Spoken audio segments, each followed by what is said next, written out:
Hello dear students, ये class 9th का हिंदी का क्वेश्चन पेपर है मॉर्निंग शेड्यूल वाले बच्चों का। तो जो बच्चे इवनिंग के पेपर देने जा रहे हैं ना, तो इस पेपर को समझ लो, पेपर आपको कैसे करना है ताकि आपके लिए हेल्पफुल हो जाए। और जो बच्चे मॉर्निंग वाले हैं वो अगर अपने आंसर मैच करना चाहते हैं तो इस वीडियो से अपने आंसर मैच कर सकते हैं। देखिए, सबसे पहले आपके एग्जाम में पैसेज आएगी। ठीक है, देखो पेपर आसान नहीं है, आपको उसे आसान बनाना होगा। तो पैसेज को पढ़ने के बाद आपको इन प्रश्नों के आंसर देना है। तो देखो करना कैसे, जैसे मान लो ये कथन और कारण वाला क्वेश्चन आ गया। ये कह रहा है आज के समय में आधुनिक तकनीक के बिना हमारा जीवन भी संभव नहीं है। तो आपको देखो अंडरस्टैंडिंग के बेस पर देखना होगा कि क्या ये बात सही लिखी है। हाँ, ये सही लिखा है। फिर ये कह रहा है विज्ञान और प्रौद्योगिकी ने लोगों के जीवन को आसान, सरल और तेज बना दिया है। तो आपने देखा कि ये भी इसमें लिखा हुआ है, तो ये भी ट्रू है। तो फिर आपको पता लगाना है कि क्या ये जो कथन दिया गया है इसका कारण ये वाला है कि आज इसलिए संभव नहीं है तकनीक क्योंकि इसने लोगों के जीवन को आसान, सरल और तेज बना दिया। हाँ, ये रीजन है। तो जब एसेशन ठीक है, रीजन ठीक है और रीजन इसी का है तो हम ए पे टिक करते हैं। ठीक है, देखो अपन ना ए पर ना, सुनो मैंने क्या कर दिया था, मैंने जब वीडियो बनाई थी अभी, तो ये वाली जो लाइन होती है ना, ये वाली लाइन, ये हमेशा ए ऑप्शन में दी होती है। तो मैंने इस चीज को देखा नहीं था ऑप्शन को, और मैंने ए बता दिया था। इसलिए बच्चे कहते कि सर आपने ए लिख दिया, पहले आपने गलत कर दिया। तो मेरा जो ए मतलब था वो इससे था। ठीक है, तो इसका आंसर क्या है, सी। तो ऑफिशियल आंसर की आप देख सकते हो। वो बच्चों ने कमेंट किया था कि सर आपने ए लिख दिया, ऐसा कैसे कर दिया सर आपने। तो फिर मैंने देखा अरे ऑप्शन तो मैंने देखा ही नहीं। तो ऑप्शन भी देखना चाहिए क्योंकि आपको पता होगा जो बच्चे देखते हैं कि ये वाली जो चीज होती है हमेशा ए ऑप्शन में दी होती है ना। तो इसलिए मैंने ऐसा कर दिया था। ठीक है, बाकी मैंने आपको समझाया था, मैंने बताया था ये इसका रीजन है। तो जब रीजन है तो दोनों बात ठीक है। ठीक है, तो सी आंसर पे टिक करोगे। फिर उसके बाद, और उस समय बहुत जल्दी जल्दी था, टाइम नहीं था, इसलिए मैंने जल्दबाजी में उस समय बता दिया था। अब उसके बाद ये नेक्स्ट है, देश के विकास और समृद्धि के लिए आवश्यक है कथन के लिए उपयुक्त विकल्प का चयन कीजिए। तो आपको बताना कि देश के विकास और समृद्धि के लिए क्या चीज सही है, पैसे में से पढ़ के बताना था। देखो क्या चीज चाहिए, विज्ञान चाहिए, ठीक है, और धार्मिक आडंबर नहीं चाहिए हमें, ये धर्म के नाम पे हमें धोखाधड़ी नहीं चाहिए, और प्रौद्योगिकी टेक्नोलॉजी चाहिए, और वैज्ञानिक बहिष्कार नहीं चाहिए। साइंस को अगर भगा दोगे तो फिर कैसे बात बनेगी। तो ये दोनों ठीक है। तो ये दोनों किसके हैं, इसके हैं। तो इसका आंसर बी आ गया। ठीक है, फिर हमें मैचिंग में दिया है, ये कह रहा है बुनियादी ढांचा। तो आपको इसमें पढ़ के बताना कि बुनियादी ढांचे किसकी बात कर रहा है।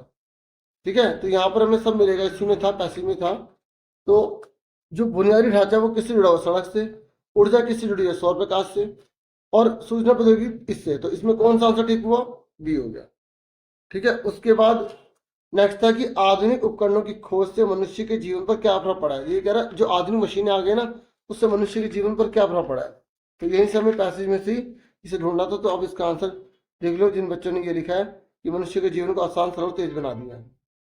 ठीक है, ये देखो यहाँ पर ये लिखा, प्रौद्योगिकी का ही ये जीवन आसान, सरल, तेज बना दिया, ये लिखना था। ठीक है ना, पैसेज में थे सारे आंसर। ठीक है, उसके बाद यहाँ पर नेक्स्ट था, मनुष्य के लिए विज्ञान और प्रौद्योगिकी के साथ साथ चलना आवश्यक क्यों है। तो ये बताना था कि देश के उचित विकास और समृद्धि के लिए। ठीक है, तो ये लिखा ना, विज्ञान और प्रौद्योगिकी का एक साथ चलना क्यों आवश्यक है। तो यहाँ पर आप देखो, यहाँ पैसेज में दिखाता हूँ। देखिए कहाँ जाके लिखा है, सबसे नीचे वाले पैराग्राफ में, ये देखो, देश के उचित विकास और समृद्धि के लिए विज्ञान और प्रौद्योगिकी के साथ साथ चलना बहुत आवश्यक है। तो यहाँ से यहाँ तक पूरा आंसर उतार देना था। ठीक है, देखो पैसेज में से करना, अपने ऊपर कॉन्फिडेंस रख के करना, किसी की बातों में आकर अपने आंसर गलत मत करना, जो लाइनों से पढ़ के कीजिएगा। ठीक है, बच्चे बाद में शिकायत करते हैं। फिर उसके बाद ये काव्यांश है, इसको पढ़ने के बाद आपको आंसर देने हैं। ठीक है, तो देखो ये काव्यांश में अक्षर बनते चिंगारी से क्या आशय है। तो यहाँ पर क्रांतिकारी विचारों के उदय की बात कर रहे हैं। इसको पढ़ के आपको पता लग जाएगा, 2-3 बार पढ़ना, 15 मिनट आपको पढ़ने के मिलते हैं। पैसेज पढ़ा करो, अच्छे से आंसर करना है। ठीक है, बी है, और ये ऑफिशियल आंसर भी हमारे सामने है। उसके बाद काव्यांश का मुख्य संदेश क्या है। तो देखो क्या क्या संदेश है काव्यांश का, तो इन चारों में कौन कौन सा है।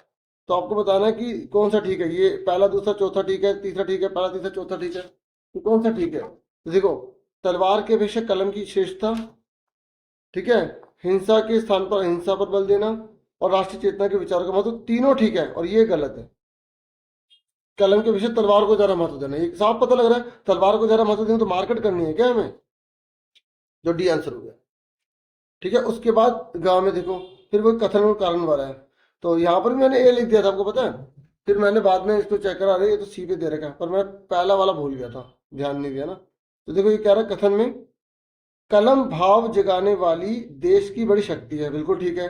कलम में नए और क्रांतिकारी विचारों को उत्पन्न करने की शक्ति होती है, इसलिए तो बड़ी शक्ति है क्योंकि वो विचारों को उत्पन्न करती है, तो दोनों ठीक है। व्याख्या ठीक है, तो इसका आंसर क्या है, सी आ जाए।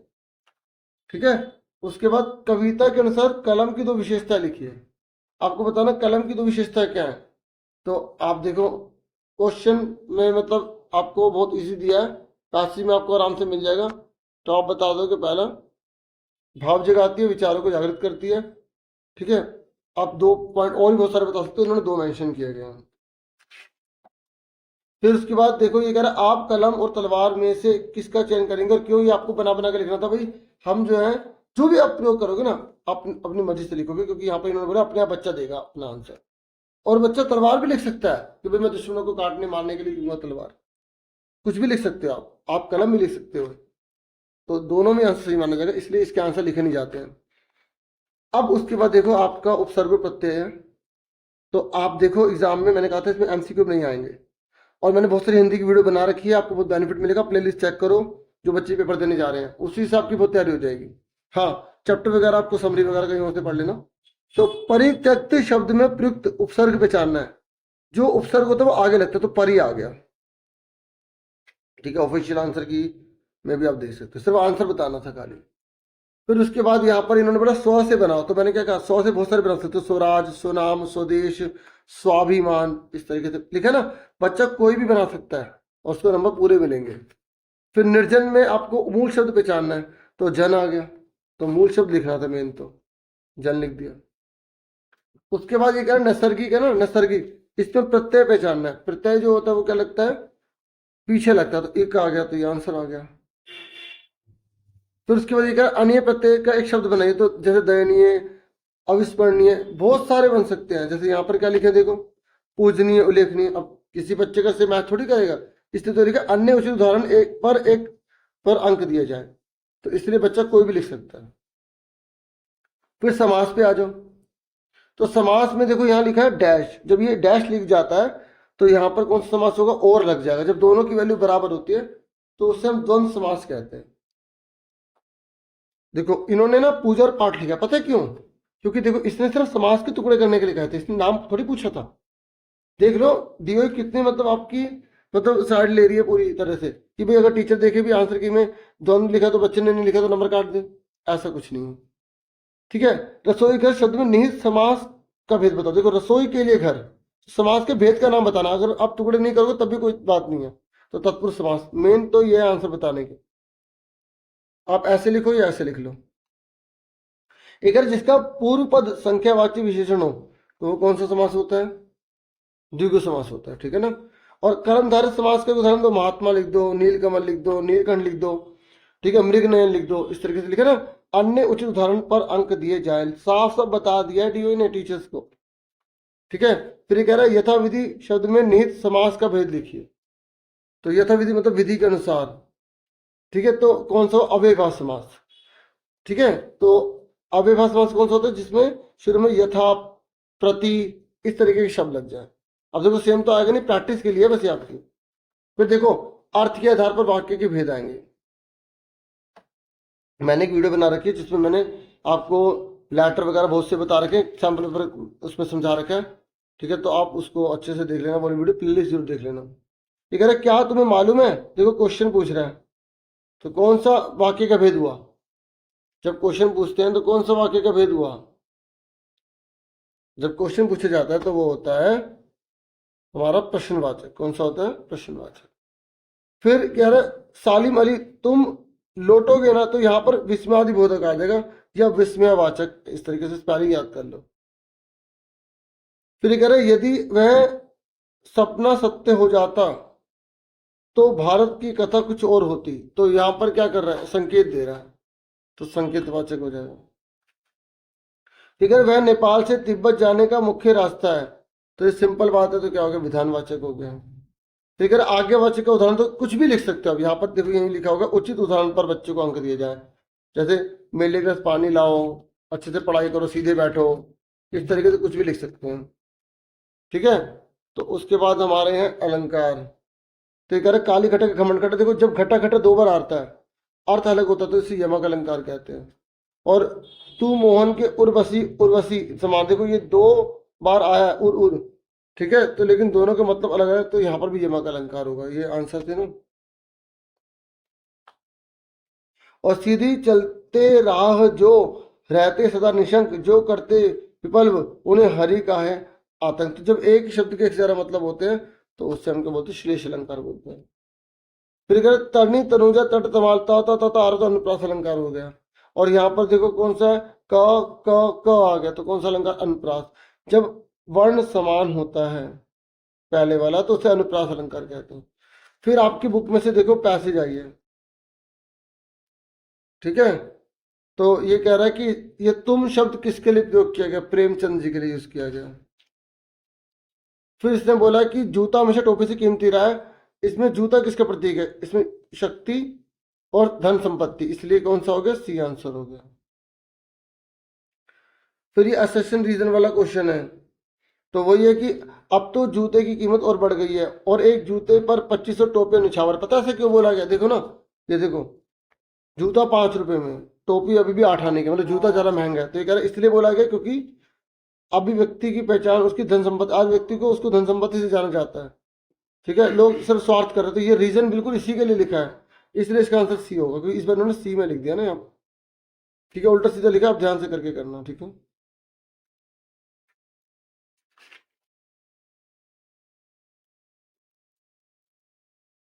फिर ये कह रहा है लेखक को कौन सी बात सबसे ज्यादा चुभ रही है। अच्छा, चुभने का बोला था, तो चुभ रही है कि प्रेमचंद का जूता फटा हुआ है, इसका आंसर क्या है, बी है।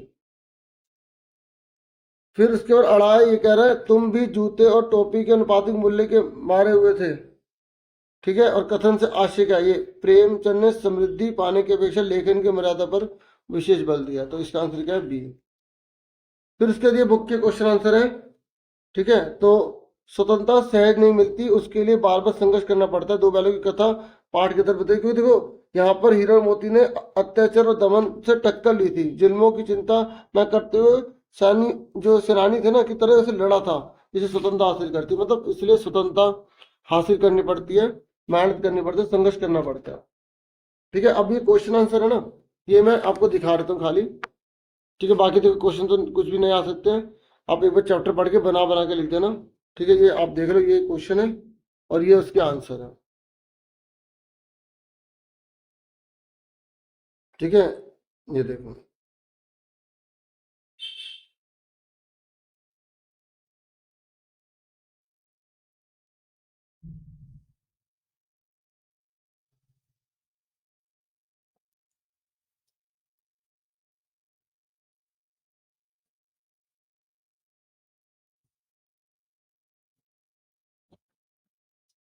उसके बाद देखिए फिर आपकी बुक में से काव्यांश की पैसेज आएगी, फिर आपको इसको पढ़ के बताना था। ठीक है, तो इसमें हथकड़ियों को है आंसर। ठीक है, फिर इसमें जो है यहाँ पर आंसर जो है वो सी है। फिर ये जो गा है, इसका आंसर सी है, वही सही व्याख्या लिखी थी।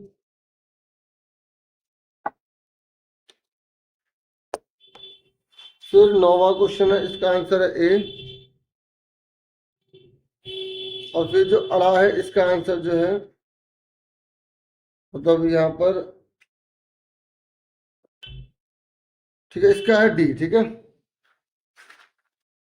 तो 10वां क्वेश्चन देखिए, 10वें क्वेश्चन में ये दोनों क्वेश्चन है, ये इसके आप आंसर देख लीजिए। ठीक है, तो देखो ये आंसर है, इसको मैं थोड़ा बड़ा कर देता हूँ। तो 10वें क्वेश्चन का आंसर देख लो। तो जो मेघ है ना, मेघ उससे रिलेटेड है, मेघ को क्या बोला गया था, जो मेहमान के रूप में, और फिर क्या क्या हो रहा था, ये सब बता रखा है यहाँ पे। फिर बच्चों को भाई ठंड में काम पर जाते हुए देखना, तो ये क्या है भाई, देश का भविष्य काम पर जाएंगे तो फिर कैसे बात बनेगी, देश कैसे आगे बढ़ेगा। तो उसी के रिगार्डिंग था। ठीक है, फिर उसके बाद ये थर्ड क्वेश्चन है। तो थर्ड क्वेश्चन देख लो पहले। देखो ये क्वेश्चन है, फिर ये उसके आंसर हैं।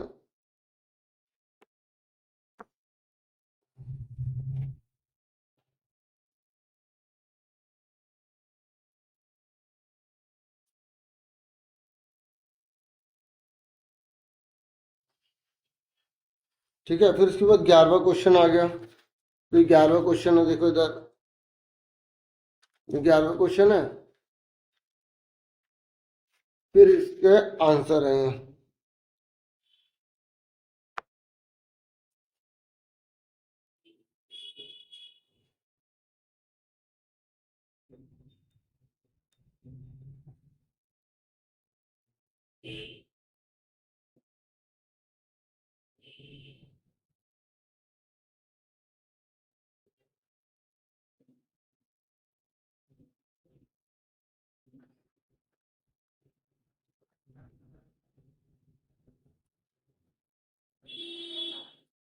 अब देखो उसके बाद ये ना 12वां क्वेश्चन देखो, इसको छोड़ना मत, ये ना अनुच्छेद है और आपको क्या करना होगा, तीन में से कोई एक करना होगा। जैसे ये वाला है, ये है, ये है, आपको तीनों में से कोई एक करना है। तो आपको छोड़ना नहीं है, मतलब जैसे नदियों का महत्व है तो उसे लिखना है। जैसे कोई और भी आ जाए ना, जैसे मेरा देश महान के ऊपर आ जाए और डिजिटल इंडिया के ऊपर आ जाए, मोबाइल फोन के ऊपर आ जाए, तो आपको जो जो पता उसको लिखते जाओ लिखते जाओ लिखते जाओ। बाकी यहाँ से हिंट ले लेना, ये हिंट है इसको लिखने के लिए। ठीक है, पैराग्राफ है, निबंध है, छोड़ना मत। और ये जो है देखो, ये पत्र है, दो पत्र, दो में से एक करना। मैंने पत्र की वीडियो बना रखी है, अभी लेटेस्ट ही बनाई है, तो प्लेलिस्ट में मिल जाएगी आपको। तो आप उन दोनों मतलब उस पैटर्न को देख लेना, उसमें से फिर अपना बना बना के लिख देना, नहीं तो पत्र तो आपने बहुत से करे होंगे। ठीक है, क्योंकि देखो जो आंसर की होती है ना, इसमें इसके आंसर नहीं होते यहाँ पर, मतलब ये पैटर्न के नंबर है, कितने कितने मिलेंगे। फिर ये 14 है। ठीक है, 14 नंबर पे देखो यहाँ पर बोला गया है कि आप सानिया या समीरो अपने बैंक खाते का पिछले 3 माह का विवरण उपलब्ध कराने हेतु अपने बैंक के शाखा प्रबंधक को लगभग 100 शब्दों में ईमेल लिखना है। तो वो एक वीडियो मैंने बना रखी है, उसमें ईमेल का भी पूरा पैटर्न बता रखा है, वो देख सकते हो। जैसे यहाँ पे लिखा है, सुबह का समय, सड़क पर भीड़ इकट्ठी होना, विवेक और समझदारी का प्रदर्शन, लोगों को शाबाशी देना। तो अपने आप सब हिंट मिल गई। तो अपने कहानी बता दो कि एक बार मैं जो है स्कूल जा रहा था, तो उस समय बहुत सुबह सुबह का समय था। मैंने देखा कि सड़क पर बहुत ज़्यादा भीड़ है, लोगों ने एक व्यक्ति जो जख्मी था उसको घेर लिया था। तभी मैंने वहाँ पर आकर बोला कि आप प्लीज़ भीड़ हटा दीजिए, क्योंकि इससे उस व्यक्ति का दम घुट सकता है। मैंने उसकी सांस चेक करी, इस तरीके से लिखते रहो लिखते रहो लिखते रहो। फिर मैंने बहुत समझदार से काम दिखाया और उसको फिर मैंने पानी पिलाया उसके, और फिर मैंने अपनी रुमाल निकाल के उसका जो जख्म था, उसके जब खून बह रहा था उसे बांध दिया, तो उसका खून बहना रुक गया। फिर उसको जो है डॉक्टर के पास मतलब हॉस्पिटल लेके गए, तो वहां पर उन्होंने बोला अगर इसका खून बहने से ना रुकता तो इसकी मौत हो सकती थी। और उन्होंने मेरी समझदारी पर मुझे बहुत ज़्यादा शाबाशी दी, और इस तरीके से लोग भी बहुत ज़्यादा खुश हो गए, उनके परिवार वाले भी बहुत ज़्यादा खुश हो गए, जिसकी मैंने जान बचाई थी। इस तरीके से मेरा जीवन में ये बहुत अच्छा दिन था, और मुझे इस पर गर्व है कि ऐसे में किसी के काम आ पाया। ऐसे से बना के लिखना होता है, कुछ भी लिखते रहो बस। फिर है, परीक्षा की तैयारी करनी है, आपको दो जनों के बीच की बातचीत लिखनी है। जैसे राम, तुम कैसे हो?